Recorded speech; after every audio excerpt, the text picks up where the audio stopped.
All right. Good morning, everyone. I hope you can hear me. Please, if you can hear me, unmute yourself and answer me. Let me see. Good morning, sir. Good morning. Good morning, sir. Good morning. Good morning, sir. You all hear me? Good morning, sir. Yeah, good morning. Good morning, sir. Good morning. Good morning. Good morning. Good morning, sir. Good morning. It's okay. It's okay. I can attest that you can all hear me. Let's have our time, please, so you can mute yourself so that we can have a progress. I need to apologize first for coming late. I wanted to be in the office so that you can have a better environment to discuss. Unfortunately, on my way, couldn't make it on time. So sorry for that. Today's discussion is going to be still under module 1, general introduction to medical biochemistry, study section 2. In our last class, which I recorded, the study section 1 introduced the concept of biochemistry, area of biochemistry, and how this area related to medicine or information. I want to have gone through our recording, and even though I just checked and discovered that the audio is not as clear as it's supposed to be. I don't know if you actually encountered that challenge. Can you respond to me?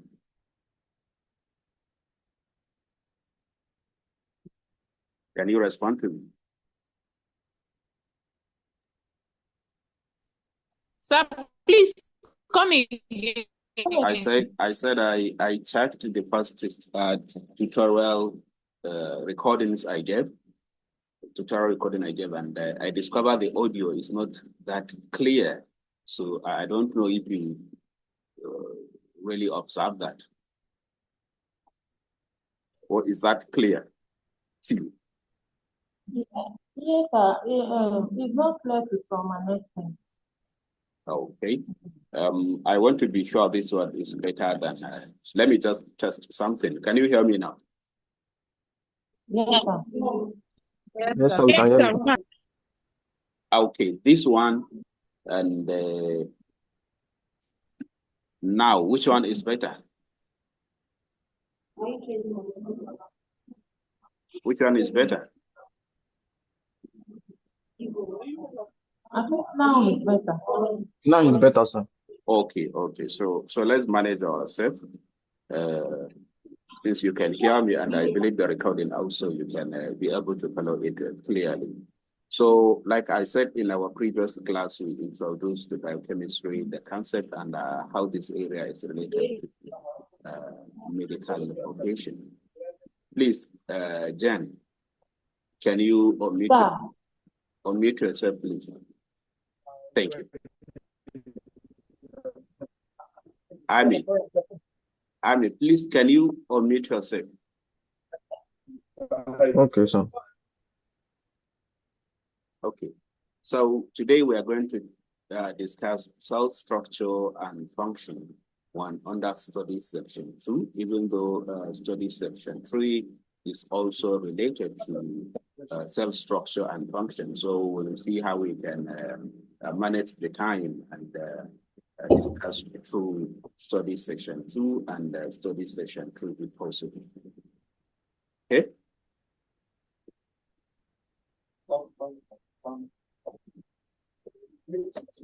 Okay. Cell structure and function.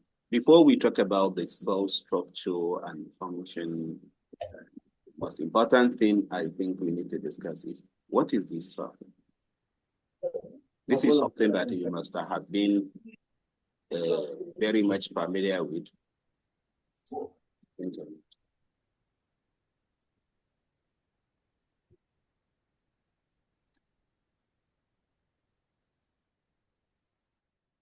This is something that you must have been very much familiar with. What is a cell? We all know that a cell is the smallest and structural and functional unit of life or unit of a living system. It is capable of performing a life function. What does that mean? It means you can have something less than a cell, but that thing cannot be or cannot perform any life function. Is that clear? So the smallest of a living thing that perform a function is a cell. Anything less than a cell cannot perform any living function. Be it a metabolic activity or a physiologic activity. Someone will say, okay, we have none of endosymbiont. I don't know if you have ever come across what we call an endosymbiont. Endosymbiont, because we know cells contain organelles, and some of these organelles were evolutionary proven to have or to exist or to behave like a living on their own, irrespective or independent of itself. But this is an evolutionary perspective. We know mitochondria and organelle like chloroplast were proven. But the reality is, even though these organelles contain some structures, contain some compositions that make them to look a bit independent of the overall cell, but they are still dependent on, because if isolated, they cannot exist on their own. So they must have gone some evolutionary modifications that made them to rely on existing cells. So they are substructure. Somebody will also talk about the virus. The virus, as it is, cannot be considered a cell, because virus is more or less a supramolecule, because the virus cannot perform its own metabolic activity. It cannot do anything. But virus is just nothing unless it finds itself inside a living system. So inside a living system, virus can hijack the metabolic machinery of an organism.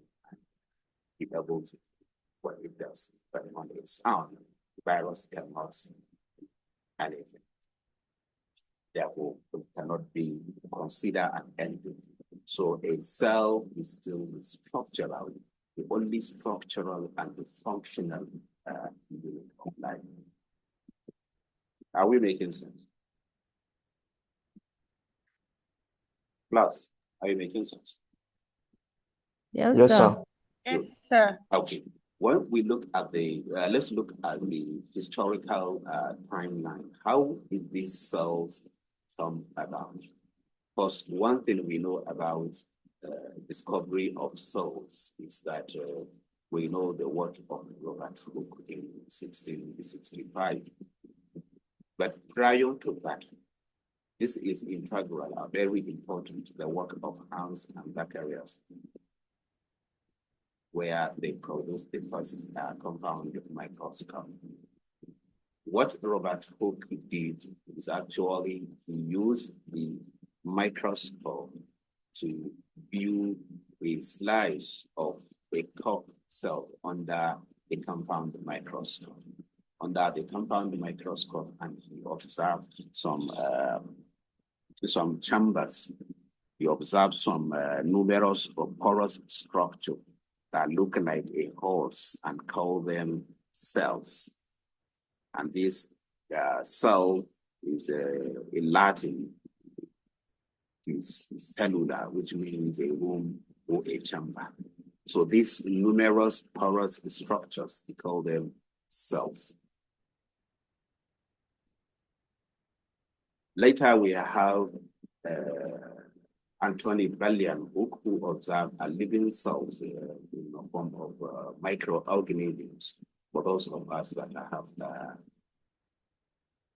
information about microbiology, they will definitely know the work of Anthony Berlian-Hook, the first person who discovered the microorganism.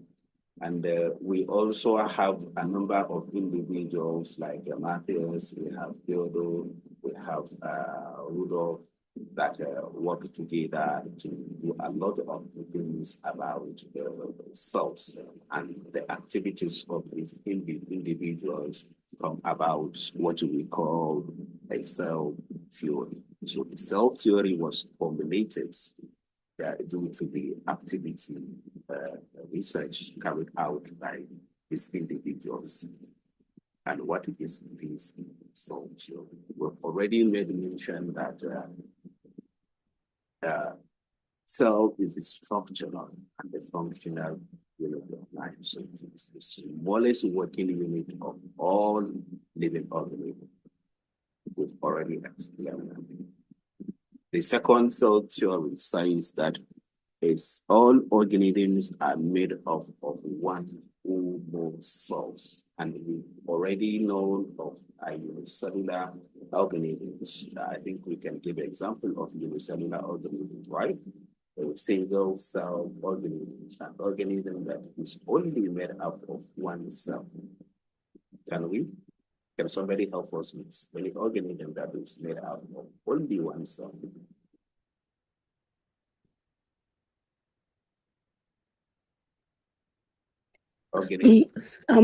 Sorry, amoeba, sir. Amoeba, yes. Amoeba is a single cell organism. You know, amoeba, Pseudopodia. It's pseudopodia. Yeah. Amoeba, pseudopodia, I think, is just a structure in amoeba. But we'll discuss about something like that. You know, amoeba, we know paramecium, we know prokaryote generally, bacteria and the rest, they are single cell organisms. And apart from that, we know that a cell can also exist in form of filament, it can exist, if you can remember all these things in secondary school, can exist in form of colony, and we also have a multicellular organism, a much more complex organism like we and containing a multitude of cells. Is that clear? Yes, sir. Yes. So we also have Yes, sir. the last one says the cell arises from cell division of the previously existing cells. And this is talking about mitosis and to some extent meiosis in the case of reproductive cells, that cells divide. We have mitosis where our cell can divide into two cells, two delta cells. The two delta cells can still have division to form four delta cells. Four delta cells can divide from its delta cells like this until several cells are produced from the previously existing cells. So these informations come together. The work of the scientists come out with what we call cell theory. Okay, so we talk about the type of cells. All these cells we are talking about, they are broadly classified. We have eukaryotic cell and a prokaryotic cell. What is the basis behind the classification? The basis behind the classification is the fact that one contains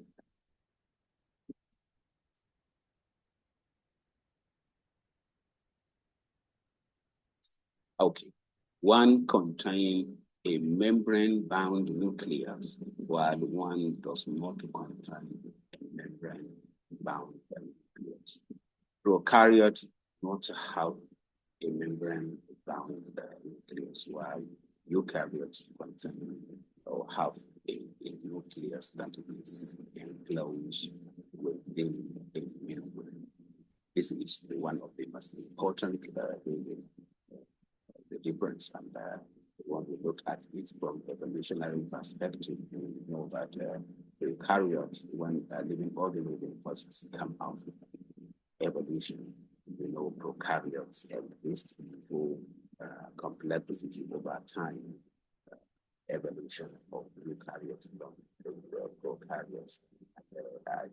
That is also related to the point we are talking about say biology. We don't have to be in the that because that is what we do. Sorry, I'm hearing you. You're not loud. Helen, your voice is breaking. What are you saying?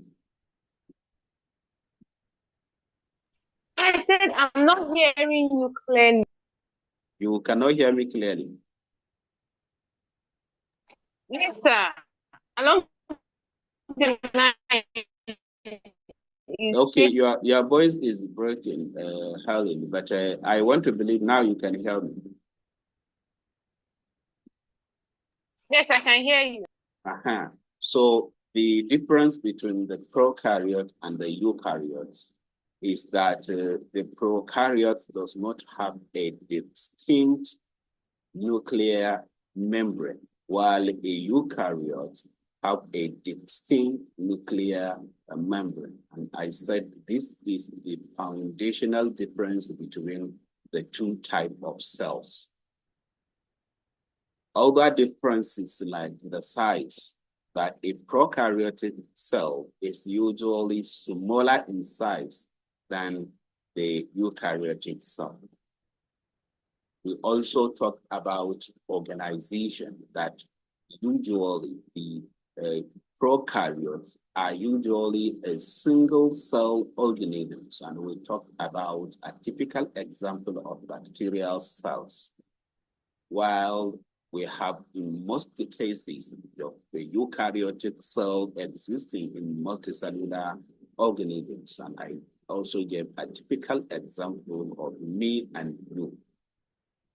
In terms of metabolism, even though we can have some bacteria that produce or live that require energy, oxygen for their metabolic activities, but we also have a lot of them that live in an anaerobic condition. But you will have, in most cases, the eukaryotic cell require oxygen for metabolic activities. While with respect to the presence of organelles, in prokaryotic cells, it does not contain a membrane-bound organelle. So all the organelles, the contents, and everything in their cells are just within a particular cavity. While in eukaryotic cells, we have a membrane-bound organelles, an enclosure, a room, even within the cells, that each organelle is contain its own membrane and carry out its own activity. So from here, you can even think of the complexity of the organism or of the cells itself in the eukaryotic cells. Because within a particular cell, we have a compartment, and this compartment will become a kind of an enclosure that is somehow independent from the other enclosures or from the other compartment and then the surrounding environment. We are going to, because we are going to be discussing about the structure and the functions, how these structures are even related to the functions. Why do we even right from the beginning have these enclosures? Is that clear? Is that clear? Class, are we together? Yes, Yes, sir. sir. Yes, sir. Yes, sir. Sir, please, I have a question. Oh, go ahead, please. Okay, sir.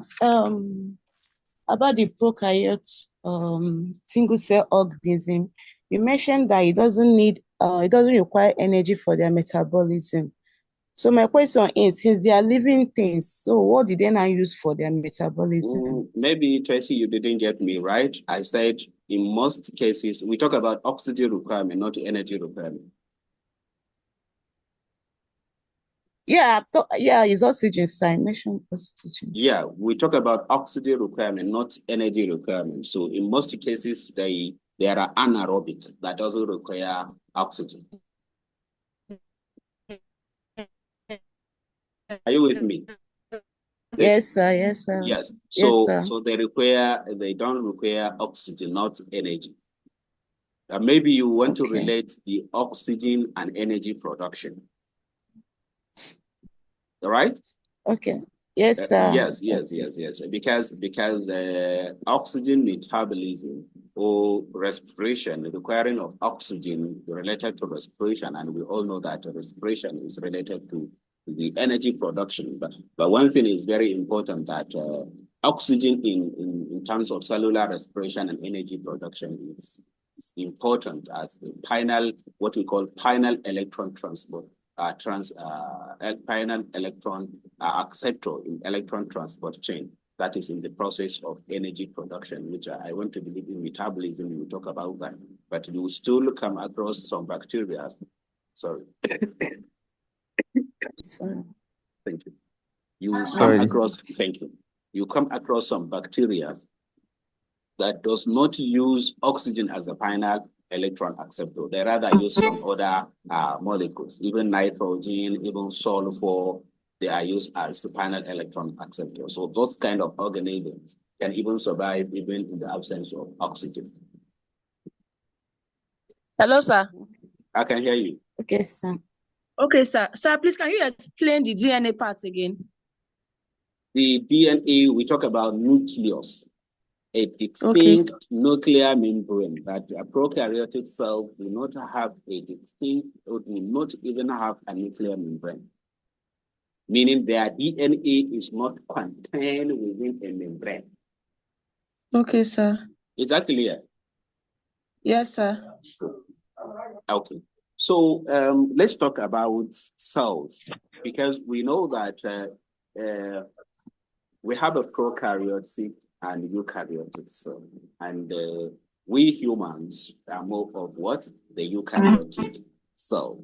So now let's see different type of cells in humans as the eukaryotic or organisms that have a eukaryotic cells. And we know that a human, for example, contains more than 100 trillions of cells in terms of counts, the cells count. And these cells are over 200 different types in terms of specialization and function. Is that clear? So we have up to 200 to 210 in terms of specialization, and these cells differ in size, shape, and lifespan. We can see some type of cells. Please permit me, there is the one cell which I think is not supposed to be part of the images. Paramecium, we can see. For those of us that are not paramecium, like paramecium cells, which is not supposed to be part of this image. So permit me for that. If I open it, I never see them before. There's no. Sorry? Hi, Jeff.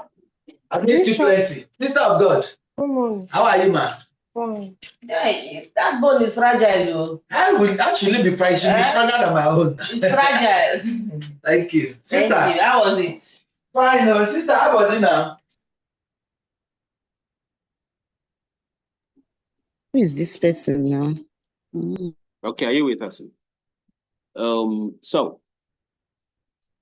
So we have, like we are talking about, these cells differ in size, in shape, and of course in the lifespan. And we have seen some are very small in size, while some are very big in size, some are very tall, some are very short, etc. We've seen, like here we have a red blood cells that are very small, And we know we were given an example from the lecture material of an ova, which is a female reproductive cell, which is a very large in size, bigger in size. And we also have a sperm cell, a male reproductive cell. We have nerve cells from the image that are very tall. We have muscle cells also that are a bit taller in terms of the length. We also have cells like red blood cells and the test receptor cells that in terms of lifespan, they are very short. Within just 10 to 12 days, they are dead. And we also have cells like the nerve cells that can extend, that have a very long lifespan. So this is how these cells differ. And by that, they differ in the structure, they differ in their function. Is that clear? But each of these cells work together to perform a particular function. We talked about in our previous class how these cells comes together to give a tissue. So we have the specialized cells performing a particular function. For example, we have a muscle cells coming together to form a tissue we call muscles, right? Is that clear? The muscle cells can come together, or the tissue can come together to form an organ. An organ can come together to form an organ system. So all organ systems come together to form an organism. Is that clear? So this is the organization and how the cells and individual cells work together to form an overall organisms. Is that clear, class? Yes, sir. Yes, sir. Yes, sir. Yes, sir. So we talk about the cell and its own structure. Like we earlier saw, the cell contains a eukaryotic cell contains a lot of organelles. These organelles work together to achieve a particular function. What does a nerve cells do? The nerve cells, they are cells that are involved in the transfer of information in form of electrical message.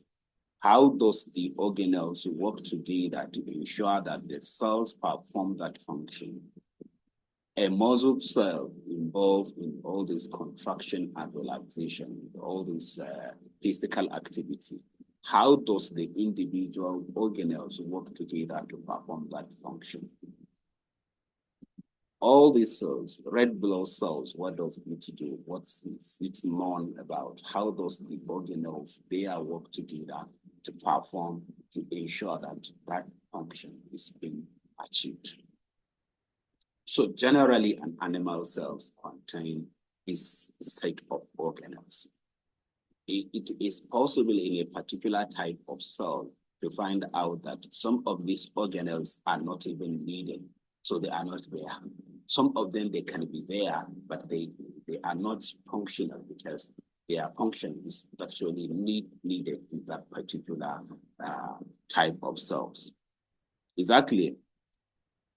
So before we talk about the individual type of, the individual components of the cells, because we can read a lot of them. We can see the cell membrane, we can see the cytoplasm, we can see the mitochondria, the Golgi complex, transport vesicles, endoplasmic reticulum, cytoskeletons. All of them you can mention. How do these work together and what are their own individual role in the cell? So before we talk about that, why do we even need these organelles? Why do we even need the organelles? We call it cellular compartmentalization. So briefly, for metabolic efficiency. So many metabolic activity. We mentioned in our introduction, a lot of chemical reactions take place in the cells, right? And these chemical reactions, we know from the basic chemistry, a chemical reaction requires a certain conditions. Some reactions need a high temperature, some need a low temperature, some need a high fluid, some need a low fluid. Requirements, there are many. Some reactions must have these conditions fulfilled before it takes place. And we now have a small compartment called a cell where thousands of reactions take place. How could thousands of reactions take place? Meanwhile, each of these reactions is specific on its own. It has its own requirement, it has its own mechanism.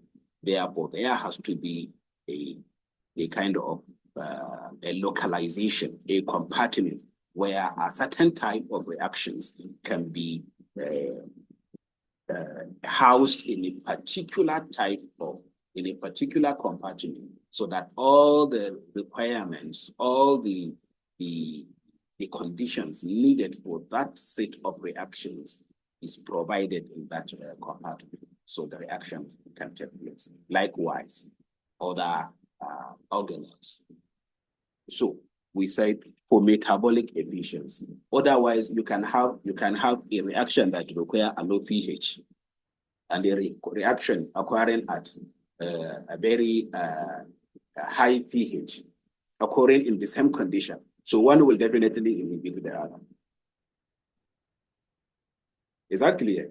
So at the end, you will see a loss of energy, waste of resources, and the rest.